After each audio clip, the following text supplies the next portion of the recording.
cleaned up with a great deal of work, but I've been carrying legislation ever since to try to make sure it never happens again in any other community.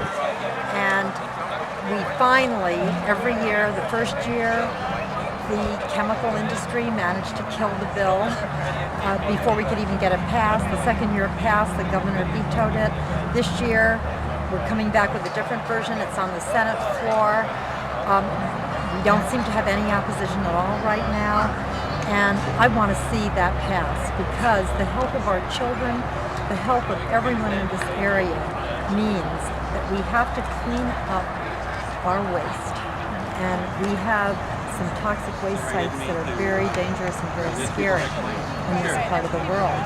I'm also doing some legislation on global warming to turn it around, relating to urban heat islands. As we think about the heat, it's actually 10 degrees higher in most of our cities than it is in the surrounding suburbs or green areas. And there are some simple little things we know how to do right now that can turn that around, relating to cool paint on roofs, relating to using cool pavement that reflects the light, relating to using cool car colors. And if we could have that implemented across the state, we would find our urban areas, the need for air conditioning in the summer would go down, our buildings would be cooler, and we begin to take steps to turn around global warming. This sounds like very important and exciting legislation, and especially in light of the fact that our population statewide is expected to increase drastically by 2050. Could you speak a little bit about what plans or proposals are in place to accommodate with this drastic increase in California population? Well, I think we're looking at it. I chair the Natural Resources Committee, and I look at it from the perspective of what are we going to do to accommodate people in a healthy and beautiful state that does not add again to global warming. I mean, this state will not be habitable if certain things happen because we've allowed global warming to go on. Literally, the delta water can become undrinkable if the sea level is allowed to continue to rise. So we have big water problems in the state that we need to accommodate. We need to think seriously about how we are going to educate all our children to be part of the modern economy. And to me, that means career technical education, career exploration in high school, hands-on learning, internships, and I'm working very hard on the education committee in the state assembly to do that. We are going to need to build our cities in different ways.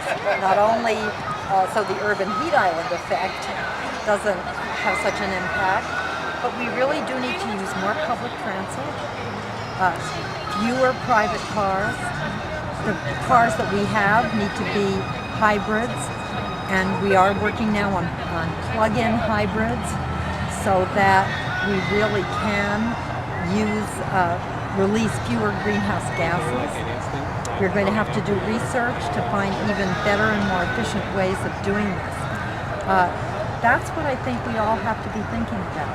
How do we not only accommodate people, but we don't want to live in the land of the 50-lane freeway and no parks because it's suburban communities, low-density communities everywhere. There are people who like to live in cities.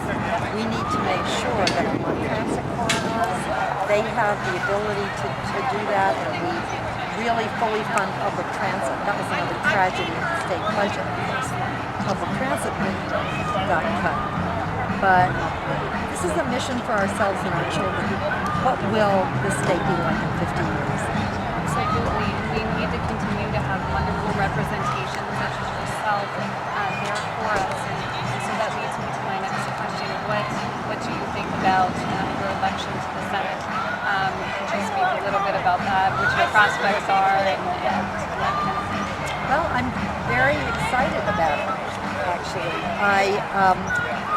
Right now the Senate race is going wonderfully.